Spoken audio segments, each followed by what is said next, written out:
Hello everyone, welcome to our new session of KCC tutorials. तो बच्चों, आज हम लोग 10वीं कक्षा के मराठी अक्षर भारती बुक का चौथा पाठ उपास ये पढ़ने वाले हैं। मराठी का ये लेसन है उपास, जो पु ल देशपांडे के द्वारा लिखी गई किताब बटाट्याची चाळ इस किताब से लिया गया है। एक लेख है जो कॉमेडी बुक है, मतलब हास्यास्पद जो बुक है उस किताब से ये लेख हमें यहाँ पर दिया गया है पढ़ने के लिए। इस लेसन का जो भाग बचा हुआ है ये इस वीडियो में हम पढ़ने वाले हैं। उर्वरित भाग यह इस वीडियो में हम पढ़ने वाले हैं। शुरुआती भाग हमने पहले वाली वीडियो में सीखा है। वीडियो स्टार्ट करने से पहले आपको एक रिक्वेस्ट है कि आपको अगर हमारे वीडियोस अच्छे लगते हो, इसका फ़ायदा होता हो, तो इसे ज़्यादा से ज़्यादा लाइक, शेयर और कमेंट करें और हमारे चैनल को सब्सक्राइब करें। तो चलिए शुरू करते हैं हमारा रिमेनिंग पार्ट उपास। इस लेसन का उपास मतलब फास्ट, उपवास रखना, फास्ट करना। तो काफ़ी मज़ेदार किस्से हमने पिछले वीडियो में सीखे थे कि कैसे इनका जो संकल्प है वो टूटता है। मतलब इन्होंने बहुत बार संकल्प किया था कि मैं कुछ वज़न घटाने के लिए कुछ चीज़ें नहीं खाऊंगा। बहुत से लोग इनको सलाह देते हैं कि कुछ क्या करना चाहिए, क्या नहीं करना चाहिए, क्या खाना चाहिए, क्या एक्सरसाइज करनी चाहिए और किस चीज़ों का हमें अवॉइड करना चाहिए। ऐसी बहुत सी एडवाइस, बहुत सारे सलाह लोगों ने उनको दे दिए। अभी आगे देखिए क्या होता है। हम पिछले वीडियो में देख रहे थे कि बिना शक्कर की चाय इनकी वाइफ इनको देती थी, लेकिन शक्कर ख़त्म होने वाली थी। इसकी वजह से उनकी वाइफ ने क्या किया था, उनकी धर्मपत्नी ने क्या किया था कि अभी शक्कर ख़त्म ही होने वाली है, तो इसलिए शक्कर डालते हुए ही उनको चाय दिया करती थी इनकी पत्नी। तो अचानक से बिना शक्कर की चाय पीने के बाद इनको ये चाय कड़वी लगी। तो इन्होंने पूछा कि अभी क्यों कड़वी लग रही है। तो उनके वाइफ ने बताया कि शक्कर ख़त्म होने वाली थी, इसलिए मैंने शक्कर चालू रखी। तो ये क्या कहते हैं, म्हणजे खलास, अगं किती लाख कॅलरीज गेल्या असतील माझ्या पोटात, मेरी पेट में अभी तक कितने लाखों कैलरीज गई होंगी, कसलं कमी होतं आहे माझं वज़न, अभी कैसे कम होगा मेरा वज़न, ये कहते हैं। पण सांगितलं का नाहीस मला, तुमने मुझे बताया क्यों नहीं, ऐसा ये अपनी पत्नी को कहते हैं। अभी आगे देखिए क्या कह रहे हैं ये लेखक। इनकी जो पत्नी है या उनके इस सवाल पर क्या जवाब देखिए। उगीच आरडाओरडा करू नका करू, वजनाचं ते काय मेलं, होईल हळूहळू कमी, आणि कोणाचं मागून खात नाही म्हणावा मी। तो ये कहती है कि आप चुप ही शोर मत मचाओ, इतनी क्या बात है कि आपका वज़न नहीं घटता है, तो इतना क्या हुआ उसमें, ये धीरे धीरे होगा कम, होईल हळूहळू कमी मतलब ये धीरे धीरे कम ही होगा। और हम जो खाते हैं वो किसी से मांग कर तो नहीं खाते, हमारा हम खाते हैं, स्वतःच कमवून खातो म्हणावं, मतलब हमारा ही कमाया हुआ हम खाते हैं, किसी का मांग कर तो नहीं खाते। वाढलं तर वाढू दे वज़न, अगर वज़न बढ़ता भी है तो बढ़ने दो, हम अपना कमाया हुआ खाते हैं, अपना कष्ट का खाते हैं, तो अगर वज़न बढ़ भी जाता है तो इसमें क्या, ऐसा ये कहती है। मुलांना देण्यासाठी लाडू काढून बशीत ठेवत आणि माझ्या वजनक्षय संकल्पाला आणखी नवे सुरुंग लावीत ती उद्गारली। इनकी पत्नी जो है वो क्या कर रही थी, बच्चों के लिए बशी मतलब सॉसर, कप एंड सॉसर में जो सॉसर होता है उसे बशी कहते हैं मराठी में। बशी में ये लड्डू निकाल रही थी और लड्डू निकालते हुए ये इनसे बातें कर रही थी। और क्या कहते हैं लेखक, कैसी बातें, वजनक्षय संकल्पाला आणखी नवे सुरुंग लावित। वजनक्षय संकल्प मतलब वज़न घटाने का जो इनका संकल्प था, इनको और सुरुंग लगा रही थी, मतलब और कुछ कारण दे रही थी कि ना घटे आपका वज़न, ऐसे ये कहते हैं। लाडू कशाला केलेस, साखर असेल त्यात। तो लेखक क्या कहते हैं उनको, तुमने लाडू क्यों किए, लड्डू क्यों बनाए, इसमें शक्कर होगी। इश, साखरेशिवाय लाडू आमच्या नाही घराण्यात केले कुणी।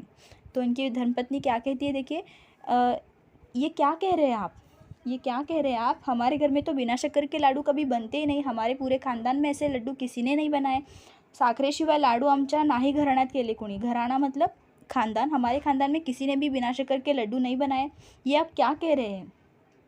इससे तात्पर्य ये होता है कि चहा बिना साखरेचा होता हे खरे, तात्पर्य चहा बिना साखरेचा होता है खरे, मतलब अभी जो चाय इन्होंने बनाया था, इनकी धर्मपत्नी ने अभी जो चाय बनाई थी रिसेंट, तो ये बिना शक्कर की थी। इस बात की सच्चाई यहाँ पर खुल गई। परंतु लाडवाच्या रूपाने काही कॅलरीज पोटात गेल्यास, लेकिन इस लड्डू के रूप में कुछ ना कुछ तो कॅलरीज पेट में गई थी।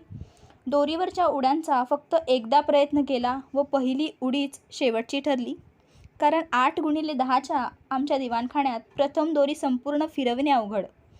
दोरीवरच्या उड्या मतलब जंपिंग रोप का इनको सलाह दी गई थी, किसी ने तो इनको सलाह दी थी कि आप जंपिंग रोप कीजिए, दोरीवरच्या उड्या आप खेलिए।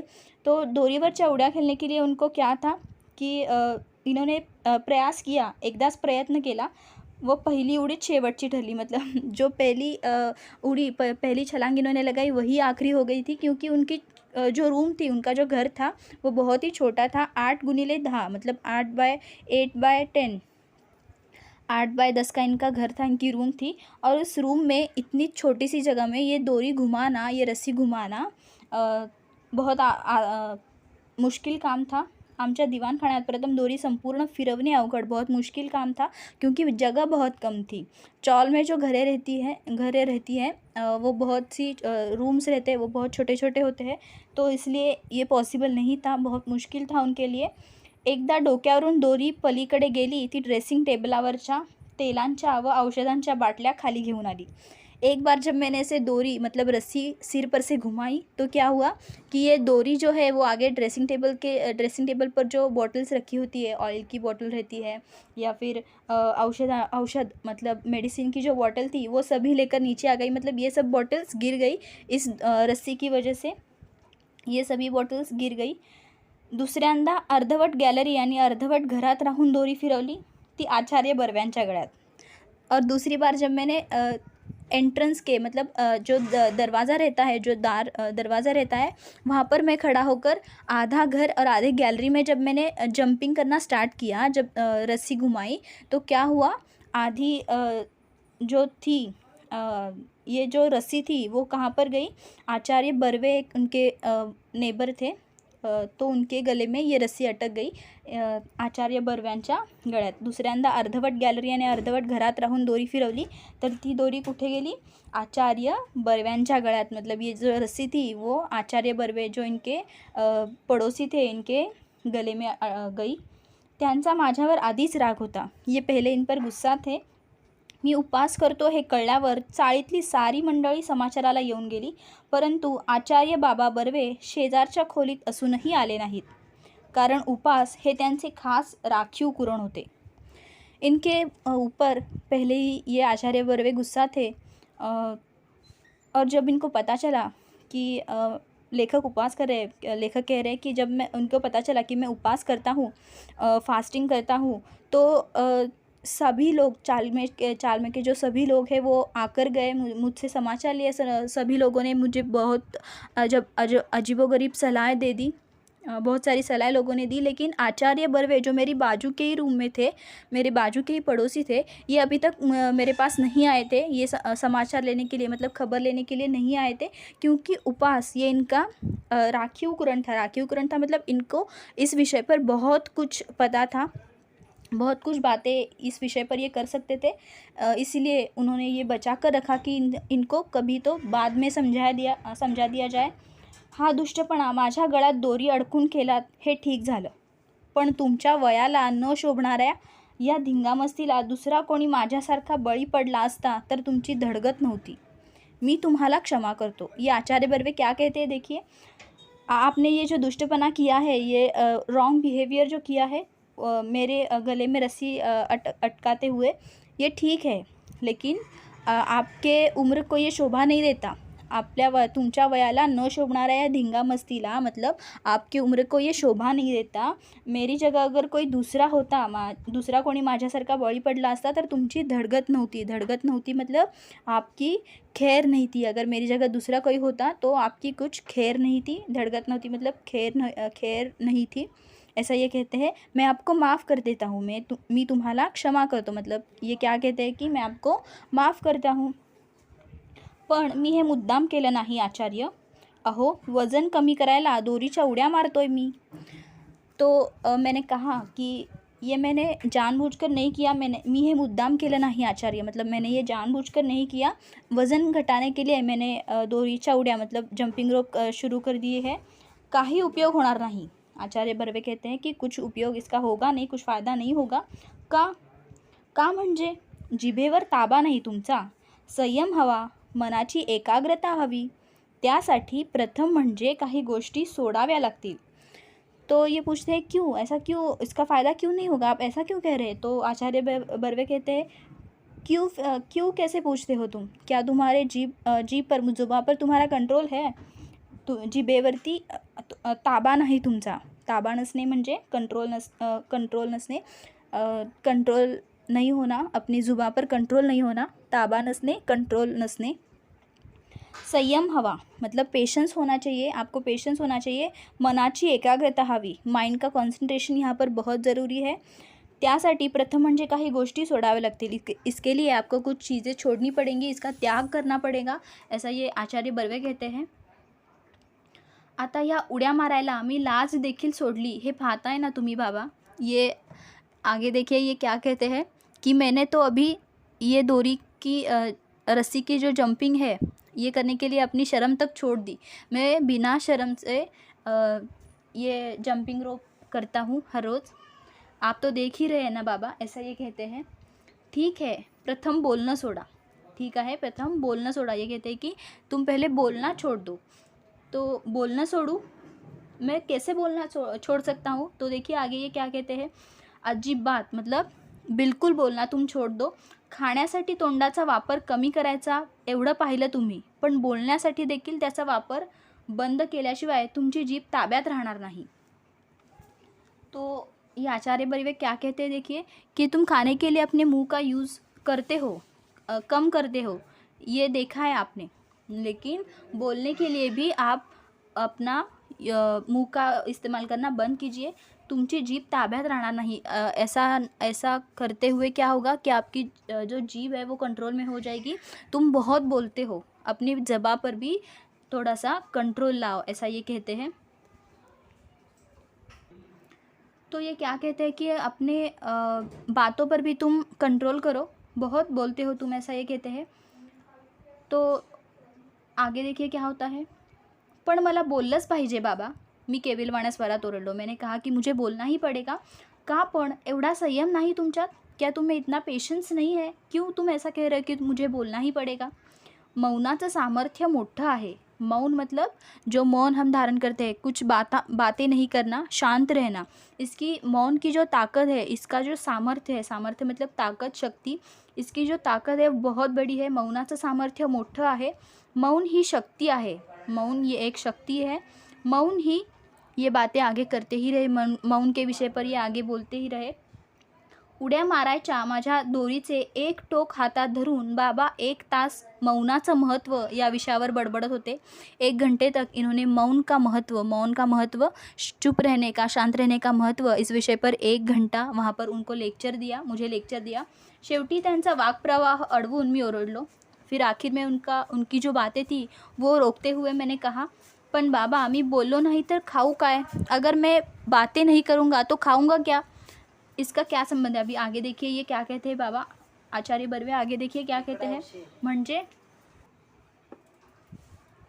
म्हणजे बोलण्याचा आणि खाण्याचा संबंध काय? बातें करने का और खाने का क्या संबंध है? इसका तो कुछ संबंध ही नहीं है, ऐसा ये कहते हैं। मी टेलीफोन ऑपरेटर आहे बाबा, दिवसभर बोलावंच लागतं मला। तो मैंने कहा कि मैं एक टेलीफोन ऑपरेटर हूँ और एक टेलीफोन ऑपरेटर को दिन भर बातें करनी ही पड़ती है। मग कसलं वजन उतरवणार तुम्ही? अत्यंत कारुण्यपूर्वक कटाक्ष टाकून बाबा गेले। तो इतना सारा मौन पर महत्व देने के बाद, मौन का महत्व इस पर लेक्चर देने के बाद इन्होंने कहा कि आपको बोलना कम कर देना चाहिए, लेकिन मैंने कहा कि ऐसा कैसे हो सकता है कि मैं तो एक टेलीफोन ऑपरेटर हूँ और मुझे बातें करनी ही पड़ती है। तो बाबा ने कहा कि फिर कैसे तुम्हारा वज़न कम होगा, फिर कैसे वज़न तुम घटाओगे? ऐसा कहते हुए कारुण्यपूर्वक कटाक्ष मतलब बहुत कारुण्यता से देखते हुए, कटाक्ष मतलब देखना, नज़रिए से देखना, कारुण्यपूर्वक कटाक्ष, कारुण्यता से देखना, देखकर ये बाबा चले गए। आणि त्यांच्या गळ्यात पडलेली दोरी मघाशी मी गच्च आवळली का नाही या विचाराने मला पश्चाताप झाला। और उनके गले में जो रस्सी अटकी हुई थी जब मैं जंपिंग कर रहा था, तो तब ये डोरी मैंने क्यों ज़्यादा खींची नहीं, गच्च आवळली का नहीं, मतलब ज़्यादा क्यों नहीं खींची, इस बात का मुझे पछतावा होने लगा। ऐसा ये कहते हैं कि मैंने तभी इस इनके गले पर ये रस्सी क्यों नहीं खींची, ऐसा ये कहते हैं। मग मात्र मी चिडलो आणि निश्चय केला कि बस अभी मैं बहुत गुस्सा हो गया, मैं बहुत चिड़चिड़ा सा हो गया और मैंने निश्चय किया, मैंने ये ठान लिया कि बस अभी यापुढे उपास वज़न उतरेपर्यंत उपास, अभी कन्फर्म उपवास ही होगा, जब तक वज़न नहीं घटता तब तक उपवास ही रहेगा। मी काटकोळा झाल्याची स्वप्ने पडू लागली। काटकोळा मतलब बारीक, मुझे ऐसे ख्याल आने लगे कि मैं बारीक हो गया हूँ, थोड़ा दुबला पतला हो गया हूँ, ऐसे मुझे मेरे मन में आने लगा, मुझे ख्याल आने लगे। भरल्या ताटावरून मी उठू लागलो। भरल्या ताटावरून मतलब खाने के लिए जब डिश दी जाती है व्यंजनों के साथ, पदार्थों के साथ, तो उस डिश से मैं उठने लगा। बिना साखरेचा आणि बिना दुधाचाच काय, पण बिना चहाचा देखील मी चहा पिऊ लागलो। बिना शक्कर का, बिना दूध का, इतना ही क्या, बिन चाय के मैं रहने लगा। बिन चाय के रहते रहते अगेन फिर से मैं चाय पीने लगा। साखर पाहिली की माझ्या अंगाचा तिळपापड होऊ लागला। शक्कर देखकर तो मुझे बहुत ऐसे अस्वस्थ होने लगा। तिळपापड होऊ लागला मतलब अस्वस्थ होने लगा। केवळ फळांवर मी जगू लागलो, सिर्फ फल मैं खाता था। अभी सीरियसली ये डाइट करने लगे। लिंबाचा रस तर मला अमृतासारखा वाटू लागला और लेमन जूस तो मुझे बहुत ही भाने लगा। अमृतासारखा वाटू लागला मतलब बहुत ही अच्छा लगने लगा, जैसे कि अमृत हो। धारोष्ण दुधासाठी मी अधूनमधून अंधेरीच्या गोठ्यात जाऊ लागलो। धारोष्ण दूध मतलब जो अभी अभी निकाला हुआ, गाय से निकाला हुआ जो दूध होता है उसे धारोष्ण दूध कहते हैं। इस दूध के लिए तो मैं कभी कभी अंधेरी के गोठा मतलब जहाँ पे गाय भैंस जैसे प्राणी रखे जाते हैं, बांधे जाते हैं, उसे गोठा कहते हैं। इस गोठे में, तबेले में मैं जाने लगा ये धारोष्ण दूध लेने के लिए। धारोष्ण दूध मतलब क्या, ताज़ा ताज़ा दूध लेने के लिए मैं इस गाय के तबेले में जाने लगा। दोरीवरच्या उड्या केवळ खालच्या मजल्यांवरील मंडळीच्या दुष्टपणाने व आकसाने केलेल्या तक्रारीमुळे थांबवाव्या लागल्या।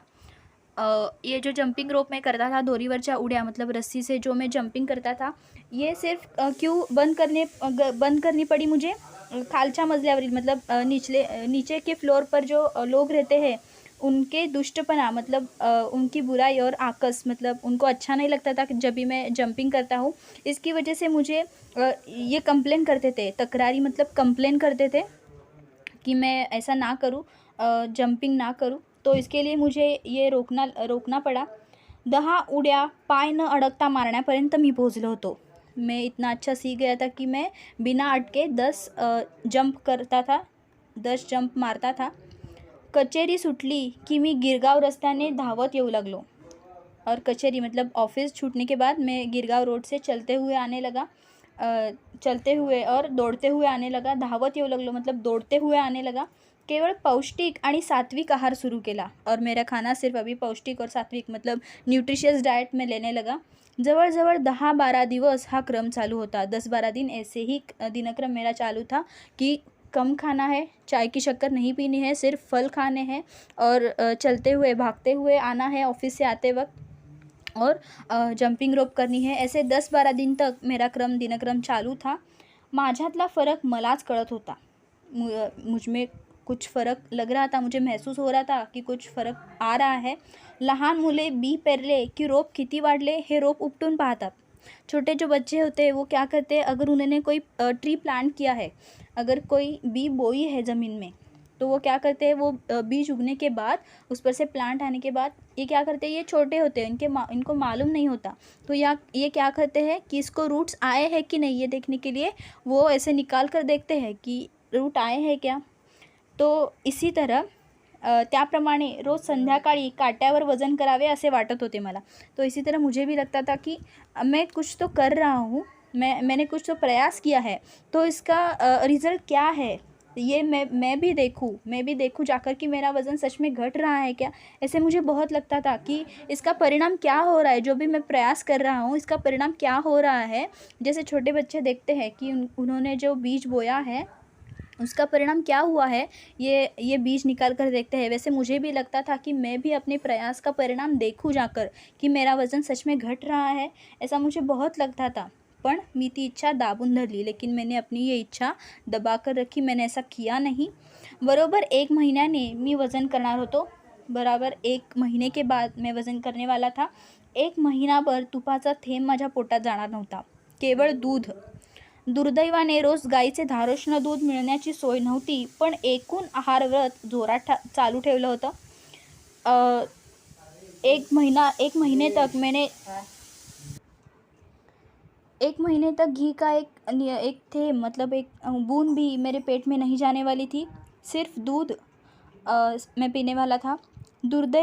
दुर्दैवाने रोज़ गाय से धारोष्ण दूध मिलण्याची सोय नव्हती। दुर्दैव की बात ये है कि हर रोज़ जो गाय का है वो ताज़ा ताज़ा दूध नहीं मिलता था।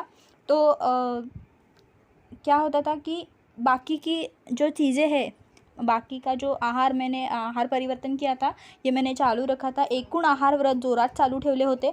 अच्छी तरह से मैं ये फॉलो कर रहा था. पंधरवडाभरात फक्त 2 वेळात साखर भात झाला. पंधरवडा मतलब 15 दिनों में, पंधरवडा कहते हैं मराठी में से 15 दिन का जो होता है तो इसे पंधरवडा कहते हैं. पंधरवडाभरात फक्त 2 वेळात साखर भात झाला होता. साखर भात एक मीठी डिश है. सिर्फ 2 बार ये साखर भात हुआ था, मतलब मैंने खाया था. एकदा सोकाजीने चोरून कोळंबी भात चारला व खालच्या मजल्यावरच्या भाऊजी पसरटवारांनी एकदा नागपुरी वडा भात पाठवला होता. और एक दिन क्या हुआ था कि कोळंबी भात मैंने खाया था, सोका जी ने जो खिलाया था. और खालच्या मजल्यावर मतलब नीचे के फ्लोर में जो भाऊजी पसरवट रहते हैं, इन्होंने नागपुरी वड़ा भात भेजा था. नागपुरी वड़ा भात भी नागपुर की फेमस डिशों में से एक है. फेमस जो डिश है रहती है उसमें से एक है नागपुरी वड़ा भात. ये भेजा था तो मैंने ये भी खाया था. एवढे अपवाद वगळल्यास भाताला स्पर्श केला नाही. एवढे अपवाद वगळल्यास मतलब ये सब इनके अलावा मैंने भात को छुआ तक नहीं. अपवाद वगळल्यास मतलब इनके अलावा मैंने भात को स्पर्श तक नहीं किया. चावल मैंने खाए ही नहीं. त्यामुळे मुख्यतः चरबीयुक्त द्रव्ये शरीरात कमी गेली. माझा एकूण निश्चय पाहून चाळीतल्या मंडळींचे आदर दुणावल्याचे माझ्या सूक्ष्म नजरेतून सुटत नव्हते. तो इसी तरह मेरे शरीर में एक भी चर्बीयुक्त मतलब जो फैट्स बढ़ाने वाले चीज़ें होती है वो गई नहीं. और चाल के जो लोग थे इनकी नज़रें अभी आदरयुक्त हो गई थी. और ये मेरी बारीक की नज़रों से छूटी नहीं. मुझे दिखा कि अभी मेरा रिस्पेक्ट कर रहे हैं. जी मंडळी माझ्या डाएटची आणि उपवासाची चेष्टा करत होती त्यांनीच पंत फरक दिसतो हं अशी कबुली द्यायला सुरुवात केली. और जी मंडळी मतलब जो लोग मेरे डाइट की और मेरी उपवास की अवहेलना करते थे, चेष्टा करते थे, यही लोग मुझे क्या कहने लगे, मेरे बातों पर मेरे ये बिहेवियर पर क्या कमेंट करने लगे कि पंत फ़र्क दिसतो हं, हमें फ़र्क महसूस हो रहा है पंत, ऐसा ये कह रहे हैं. जनोबा रेग्यांसारख्या अत्यंत कुजकट शेजाऱ्यालाही पंत भलतेच काय हो रोडावलेत असे मान्य करावे लागले. ये जो इनका पड़ोसी था जनोबा रेगे, ये तो बहुत ही टॉन्ट मारने वाला मतलब ऐसे बोलने वाला था. लेकिन ये भी मान गया कि आप इतना क्यों बारीक हो रहे हो, भलतेच काय हो रोडावलेत. रोडावना मतलब ऐसा क्यों बिहेव कर रहे हो तुम, ऐसा उन्होंने एग्री किया, मान्य किया. मंडळींच्या प्रशस्तीने मला भीती वाटत होती की एकाच गोष्टीची म्हणजे मुठभर मांस वाढण्याची. तो इन सब लोगों ने मेरी तारीफ़ की कि मेरा वज़न घट रहा है, तो इससे मुझे यही डर लगने लगा था कि कहीं मैं फिर से पहले जैसा ना बन जाऊँ, फिर से मैं अपना बिहेवियर चेंज ना कर दूँ, मेरे ऊपर फिर से मेरा वज़न बढ़ ना जाए. मुठभर मांस वाढण्याची म्हणजे मेरा वज़न फिर से बढ़ ना जाए, ये डर मुझे लग रहा था. पण असली तुरळक तारीफ ऐकून मी चढण्यासारखा नव्हतोच. लेकिन ये जो तुरड़क तारीफ़ मतलब इतनी सामान्य तारीफ़ या फिर इतनी सी तारीफ़ से मुझे कुछ फ़र्क नहीं पड़ने वाला था. मी चढ़ण्यासारखा नव्हतो. चढ़ण्यासारखा मतलब बदलने वाला नहीं था. मैं बदलने वाला नहीं था. मैं अपने निश्चयों पर ठाम था, अपने विचारों पर ठाम था.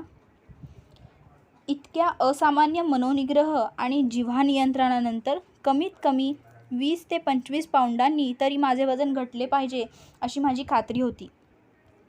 इतक्या असामान्य मनोनिग्रह, मनोनिग्रह मतलब असामान्य मतलब अनकॉमन, मनोनिग्रह मतलब मन का जो निश्चय है, इतना असामान्य मन का मैंने निश्चय किया था, संकल्प किया था. और जिह्वा नियंत्रण, जिह्वा मतलब क्या, जुबा, जीभ, हमारी जो जीभ होती है, जुबा होती है, उसे जिह्वा कहते हैं.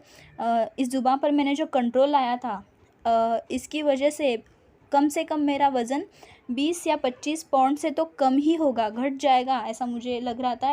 ऐसा मुझे विश्वास था, अशी माझी खात्री होती. खात्री होना मतलब विश्वास था, विश्वास होना. मुझे ऐसा लग रहा था कि मेरा वज़न 20 से 25 पाउंड तक कम हो जाएगा, घट जाएगा. व त्या खात्रीने मी आमच्या ऑफिस समोरच्या वजनाच्या यंत्रावर पाय ठेवला. तो 1 महीने के बाद ये क्या करते हैं, अभी आगे देखिए. बहुत मज़ेदार किस्सा यहाँ पर बताया गया है.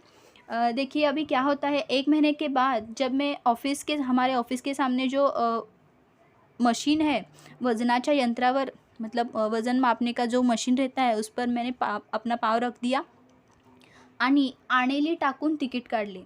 और आणेली मैंने उसमें डाली. अभी आणेली क्या है, आणेली एक कॉइन है जो पुराने समय में यूज़ किया जाता था. जैसे कि हम 1 पैसे का कॉइन, 50 पैसे का कॉइन, 25 पैसे का कॉइन, ये सब कॉइन्स हमें पता है. तो आणेली भी ऐसा ही एक कॉइन था जो पहले के टाइम में यूज़ किया जाता था. ये आणेली मैंने उस मशीन में डाल दी और तिकीट निकाला. महिन्यापूर्वी याच यंत्राने माझे वज़न 181 पाउंड दाखवले थे. 1 महीने पहले इसी मशीन ने मेरा वज़न कितना दिखाया था, 181 पाउंड मतलब 181 पाउंड इतना दिखाया था. 1 महीन्याचा उपवास, 1 महीने का उपवास रखने के बाद अभी क्या होता है देखना था. निराहार, निराहार मतलब आहार ना खाना, निराहार रहना. शास्त्रोक्त आहार मतलब बॅलन्स्ड डाएट खाना. दोरीवरच्या उड्या इत्यादी उग्र साधना केल्यावर आज तिकिटावर वज़न. ये सब चीज़ें करने के बाद, जैसे कि उपवास, निराहार, शास्त्रोक्त आहार, दोरीवरच्या उड्या, ये सब बहुत कड़क साधना मतलब उग्र साधना मतलब बहुत कठिनाई से की गई साधना करने के बाद अभी क्या हुआ, तिकिटावर वज़न कितना आया देखिए. मिनिटभर माझा विश्वासच बसेना. 1 मिनट तक तो मुझे मेरा भरोसा ही नहीं रहा. 192 पाउंड आणि भविष्य होते. आप बहुत समझदार और गंभीर है. उस मशीन पर भविष्य भी आता था, पहले की जो मशीन थी उस पर भविष्य भी आता था. और उतना उनका वज़न कितना आया था, पहले 1 महीने पहले इनका वज़न दिखाया था 181 पाउंड, 181 पाउंड. अभी 1 महीना उपवास करने के बाद, फास्टिंग करने के बाद, इतना कुछ प्रयास करने के बाद इनका वज़न कम होने की बजाय बढ़ गया. 192 पाउंड मतलब 192 पाउंड इनका वज़न आ गया.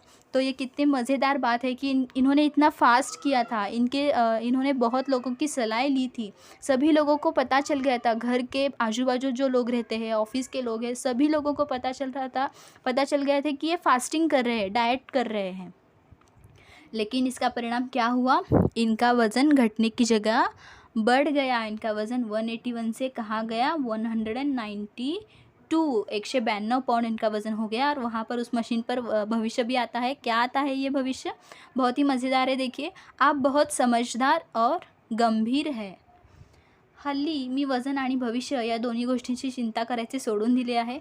और इस तरह से इन्होंने फिर ये बात ही छोड़ दी कि मैं अपना वज़न कम करूँगा, अपना वज़न घटाऊँगा. जो भी है, जैसा भी है, ऐसा है. अभी मैं इसके बारे में चिंता करना ही छोड़ दूँगा. आणि विशेषतः डाएटच्या आहारी तर या जन्मात जाणार नाही. और इन्होंने ऐसा ठान लिया कि अभी मैं डाएट के बारे में कुछ सोचूंगा ही नहीं, डाएट करूँगा ही नहीं. छे वजनाचा मार्ग भलत्याच काट्यातून जातो. वज़न घटाने का ये जो मार्ग है वो कुछ अलग ही रास्ते से जाता है. अगर मैं वज़न घटाने जाता हूँ तो मेरा वज़न बढ़ गया है, तो इसीलिए मैं अभी ऐसा कुछ भी नहीं करूँगा. वज़न घटाना बढ़ाना इस फंदे में ही मैं अभी नहीं पड़ूँगा, ऐसा लेखक कहते हैं. और इस लेसन का यहाँ पर अंत होता है, ये लेसन यहाँ पर ख़त्म होता है. बटाट्याची चाळ ये पु ल द्वारा लिखी गई किताब है. बहुत ही अच्छी और कॉमेडी किताब है. इनके लेखन की विशेषता एक है कि बहुत से मज़ेदार और कॉमेडी किस्से जो जल्दी से समझ में आते हैं. ऐसे बहुत सारे किस्से इसमें होते हैं. जो कॉमन मैन की लाइफ में घटनाएं घटती है, जैसा कि कॉमन मैन रहता है हमारे लाइफ में, जैसे घटनाएं घटती है वैसे ही सारी घटनाएं इनके किताब में रहती है। पुलक की किताब में, बहुत अच्छी किताब है बटाट्याची चाळ, जिसका एक लेख हमें दिया गया है। तो इस तरह इन्होंने वज़न घटाना छोड़ ही दिया जब उनको पता चला कि वज़न घटने की जगह बढ़ गया है। तो ये था हमारा लेसन उपवास, मतलब फास्टिंग करना, उपवास रखना। तो इस पार्ट के वर्ड मीनिंग्स अभी हम देखेंगे।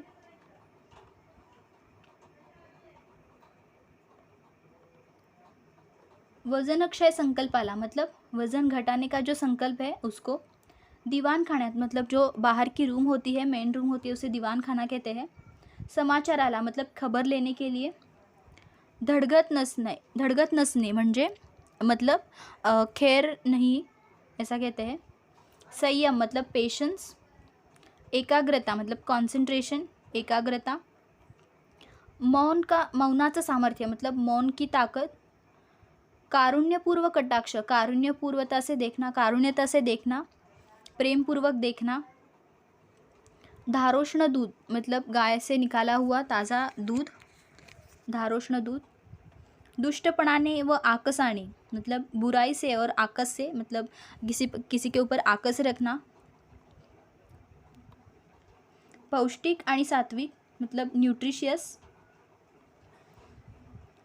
असामान्य मनोनिग्रह मतलब अनकॉमन, हमारा जो माइंड का निश्चय है, मन का निश्चय, असामान्य मन का निश्चय। जिह्वा नियंत्रण मतलब जुबान पे कंट्रोल रखना। निराहार मतलब कुछ भी नहीं खाना, आहार ना लेना। शास्त्रोक्त आहार मतलब बैलेंस्ड डाइट लेना। उग्र साधना मतलब बहुत कठिन साधना। समझदार और गंभीर मतलब आप बहुत समझदार है, और गंभीर मतलब एकदम सीरियस है, आपके विचार बहुत सीरियस है और आप समझदार है, ऐसे।